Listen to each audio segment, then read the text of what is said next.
Good morning students. NSS online classes में आपका स्वागत है। साइंस में अपना चल रहा था 5वां चैप्टर जिसका नाम है दैनिक जीवन में रसायन। अम्ल और क्षार की तीनों संकल्पनाएं आपको पहले बता चुके। आर्नियस संकल्पना, ब्रांस्टेड लोरी संकल्पना और लुईस संकल्पना। आज हम पढ़ने जा रहे हैं अम्लों के रासायनिक गुण।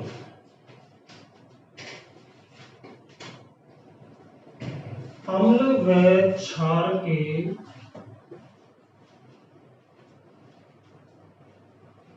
रासायनिक गुणधर्म।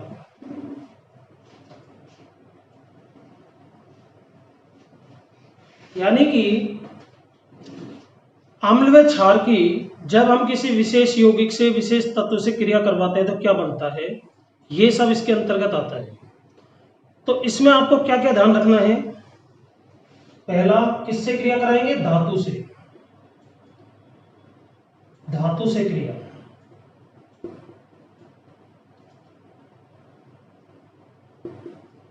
अम्ल की क्रिया जब किसी धातु से करवाते हैं तो हाइड्रोजन गैस मुक्त होती है, H2।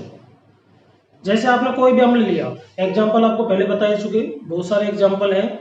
विशेष रूप से अकार्बनिक अम्लों में 3 एग्जाम्पल में से आप कोई दे सकते हो।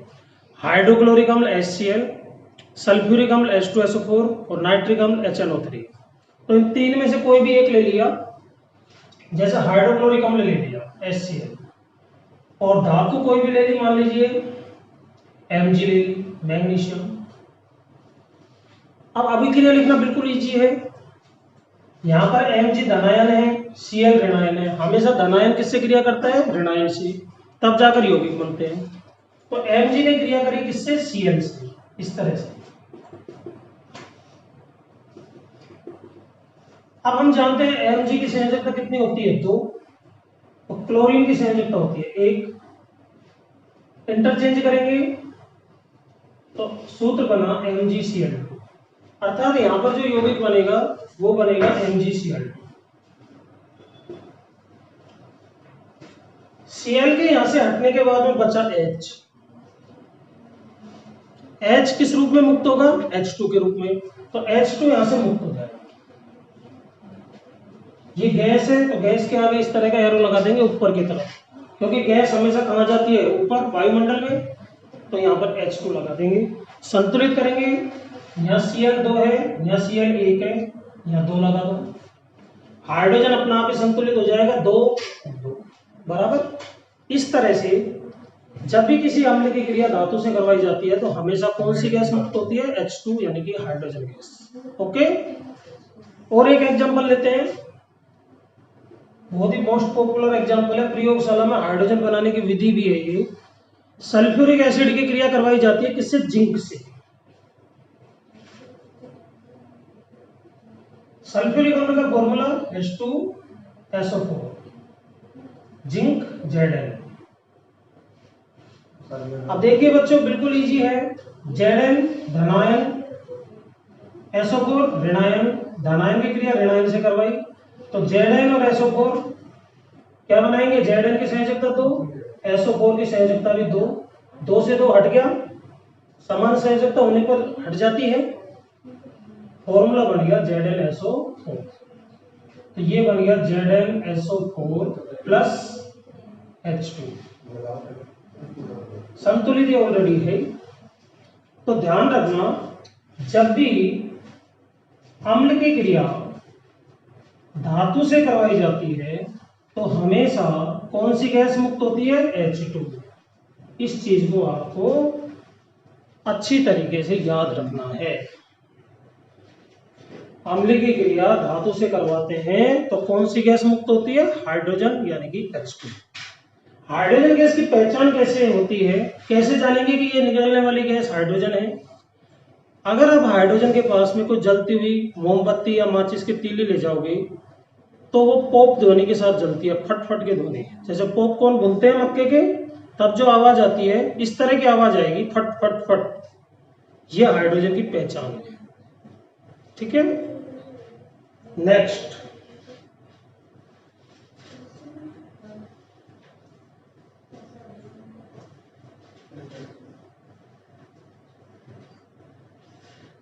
अब हम क्रिया करवाते हैं अम्ल की धातु ऑक्साइड से।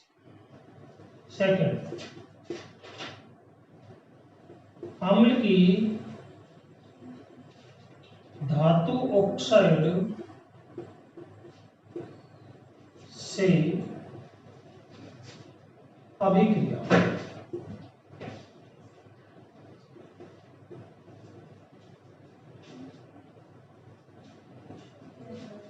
कोई भी अम्ल ले लीजिए, जैसे हाइड्रोक्लोरिक अम्ल सबसे सिंपल और सबसे इजी अम्ल है ये। धातु ऑक्साइड, धातु आपके पास बहुत सारे हैं, सोडियम है, पोटेशियम है, कैल्शियम है, मैग्नीशियम है, एल्युमिनियम है, जिंक है, फेरस है, पीबी है सीसा, एचजी है, एजी है, एयू है, बहुत सारी धातुएं हैं। आवर्त सारणी में जो 118 तत्व है उनमें 80 से ज्यादा धातुएं हैं, राइट। तो इनमें से कोई भी धातु ली जा सकती है। अब हमें धातु ऑक्साइड बनाना है, तो इनमें से एक धातु लो और उसकी क्रिया करवा दो, किससे? ऑक्सीजन से, धातु ऑक्साइड बन जाएगा। जैसे मान लीजिए सोडियम है, सोडियम की क्रिया धातु ऑक्साइड से करवाएंगे तो Na O, इसकी एक, इसकी दो, Na2, क्या फॉर्मूला बन गया? Na2, ठीक है। ऐसे जैसे हमने लिया H2SO4, कैल्शियम का ऑक्साइड लेंगे, कैल्शियम की सांद्रता कितनी होती है? 2, ऑक्साइड की भी 2, 2 से 2 हट गया, फॉर्मूला बना क्या? CaO, क्योंकि ये हट जाएगी, ठीक है, कट नहीं जाएगी, हट जाएगी, CaO। अब देखिए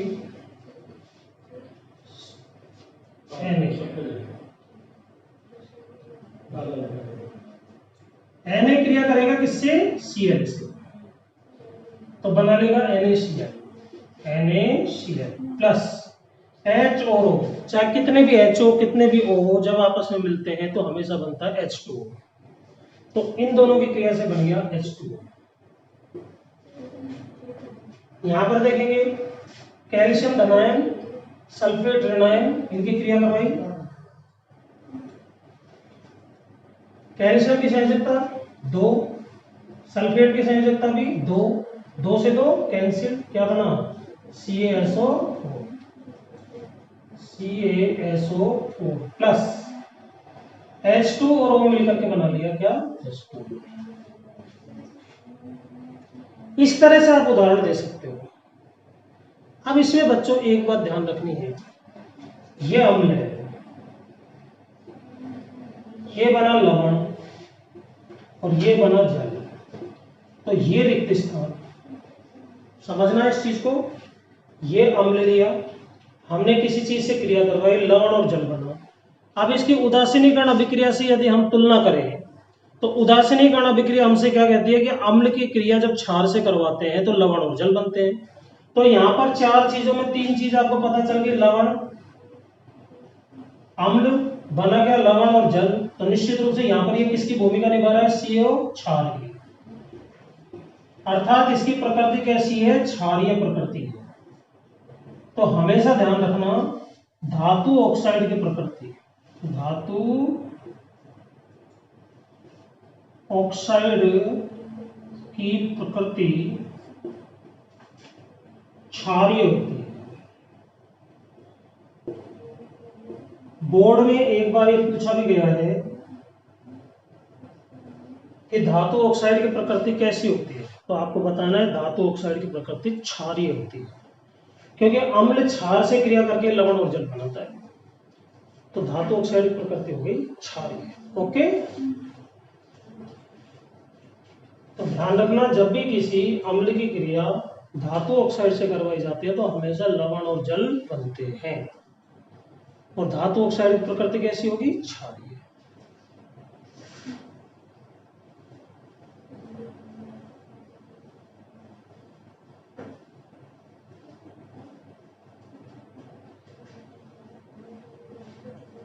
तीसरी अभिक्रिया उदासीनीकरण अभिक्रिया।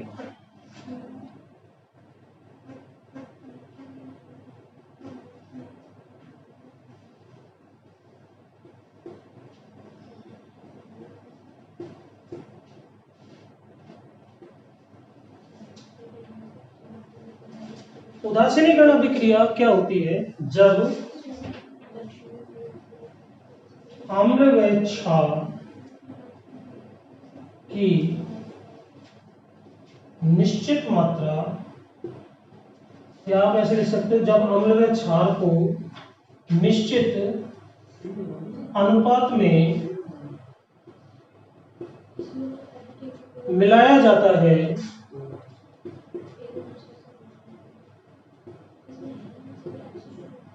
तो वे एक दूसरे के प्रभाव को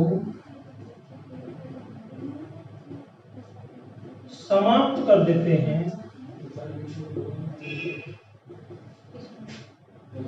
और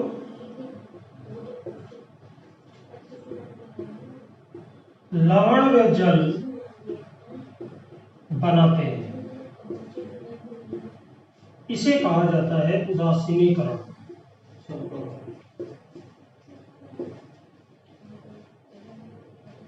चलो इसको देखते हैं, पढ़ते हैं। अम्ल और क्षार, दो चीजें ली जाएगी, अम्ल और क्षार। इनको निश्चित अनुपात में जब मिलाया जाएगा तो अम्ल तो क्षार के गुणों को समाप्त कर देगा और क्षार अम्ल के गुणों को समाप्त कर देगा। यानी कि दोनों अपना प्रभाव, अपने जो गुण धर्म है उनको खो देंगे और साथ में क्या बन जाएगा? लवण और जल। ऐसे अभिक्रिया को कहा जाता है उदासीनीकरण। और एग्जांपल, कोई भी अम्ल ले सकते हो। जैसे हमने अम्ल लिया हाइड्रोक्लोरिक अम्ल, HCl, क्षार, क्षार के लास्ट में NaOH, OH जरूर आता है। NaOH, KOH, MgOH को उल्टवाइस, COH को उल्टवाइस। तो जैसे हमने NaOH ले लिया, कास्टिक सोडा। अब आपको पता है ये धनायन, ये ऋणायन, ये आपस में क्रिया करेंगे।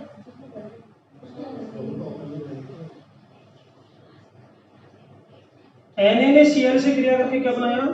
NaCl प्लस H और OH, H और H, H2O।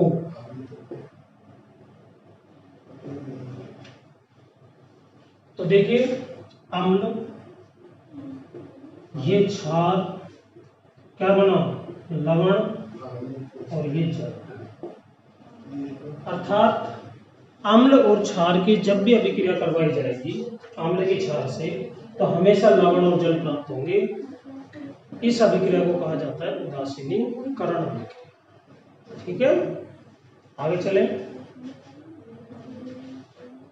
एक एग्जाम्पल और देते हैं। जैसे सल्फ्यूरिक एसिड, गंधक अम्ल,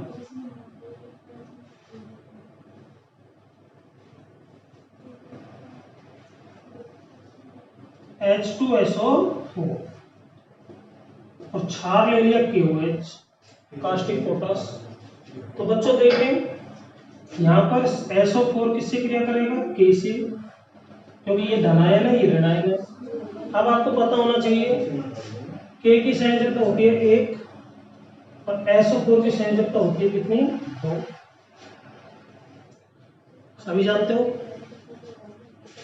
इंटरचेंज करेंगे, 2 यहाँ आ जाएगा, 1 यहाँ चला जाएगा, तो 2 यहाँ पे लग जाएगा, K2 हो जाएगा। 1 को लिखते नहीं है, फॉर्मूला बना K2SO4, पोटेशियम सल्फेट। तो इनकी अभिक्रिया से बन गया K2SO4 और H2 और OH, चाहे कितने भी H हो, कितने भी O हो, जब भी क्रिया करेंगे हमेशा जल बनेगा H2। ये H2 बनेगा। ये जो संख्या में अंतर है ये तो संतुलित हो जाएगा। संतुलित कर लें इसको।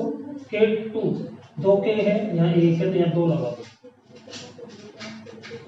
अब देखो, ऑक्सीजन हो गया 2 और 6, ठीक है, यहाँ पे 2 लगाओ, 4 और 2 6। हाइड्रोजन हो गया 2 दूनी 4, 2 और 2 4। तो जब भी अम्ल की क्रिया किसी भी क्षार से आप करवाते हो तो लवण और जल प्राप्त होता है। ऐसे अभिक्रिया को कहा जाता है उदासीनीकरण। ओके,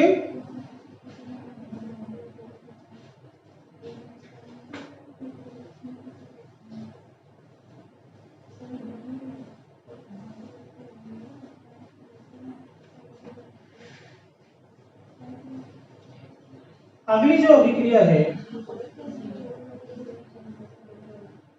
ये 3 अभिक्रियाएं तो हो गई अम्ल की। 2 अभिक्रियाएं याद रखनी है किसकी, क्षार की। दोनों ही महत्वपूर्ण है। सबसे पहले तो जो कास्टिक सोडा होता है NaOH, वो जिंक से अभिक्रिया करता है तो क्या होता है। यह अभिक्रिया कई बार पूछी गई है एग्जाम में, तो ध्यान से देखेंगे इसे। कास्टिक सोडा की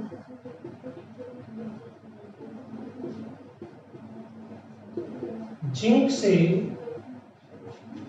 अभिक्रिया,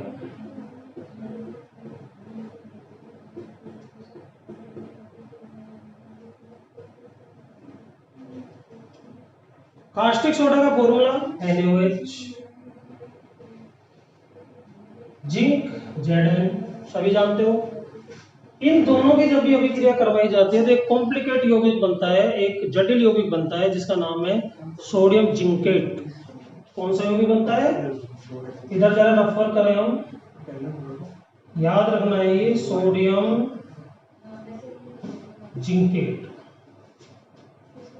सोडियम Na संयोजकता 1, जिंकेट ZnO2 संयोजकता 2।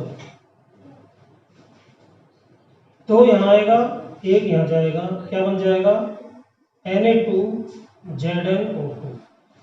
तो सोडियम जिंकेट का फॉर्मूला हो गया Na2ZnO2। Na2ZnO2 साथ में बनती है हाइड्रोजन गैस H2। तो ये महत्वपूर्ण यौगिक है जो बना, क्या नाम है इसका, सोडियम जिंकेट। कैसे बना वो मैंने आपको बता दिया। ठीक है, संतुलित करें इसे। सोडियम यहाँ पर 2 है, यहाँ 1 है, तो यहाँ पे 2 लगा दो। अब 2 लगाने के बाद में देखो, oxygen 2, oxygen 2, hydrogen 2, hydrogen 2, zinc 1, zinc 1, संतुलित हो गया। तो ये संतुलित रासायनिक समीकरण हो गई। ठीक है, लास्ट और अंतिम जो अभिक्रिया है वो है कि जब चूने के पानी में से कार्बन डाइऑक्साइड प्रवाहित करते हैं तो क्या होता है, ये अपन को देखना है। 5वीं अभिक्रिया, चूने के पानी से CO2 प्रवाहित करने,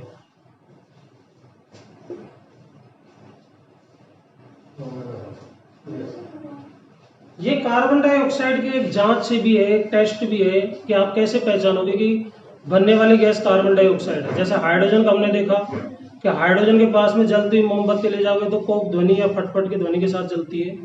कार्बन डाइऑक्साइड की आप कैसे पहचान करोगे कि ये गैस कार्बन डाइऑक्साइड है। हर गैस का एक विशेष गुणधर्म होता है जिससे हम पहचान करते हैं कि ये इस नाम की गैस है। तो जब भी चूने का पानी का फॉर्मूला कैल्शियम हाइड्रोक्साइड कहते हैं इसको, रासायनिक नाम है इसका CaOH का होल ट्वाइस, ये होगा कैल्शियम हाइड्रोक्साइड। इसमें से क्या प्रोवाइड करा, कार्बन डाइऑक्साइड। तो कार्बन डाइऑक्साइड प्रोवाइड करेंगे तो देखो किस अभिक्रिया को किस तरह से अपन समझेंगे। ये कार्बन डाइऑक्साइड है, इसको कार्बोनेट बनाना है क्योंकि कार्बन डाइऑक्साइड कोई मूलक नहीं है, तो इसको CO3 बनाना है। CO3 बनाने के लिए यहां से एक ऑक्सीजन यहां पर ऐड हो जाएगा,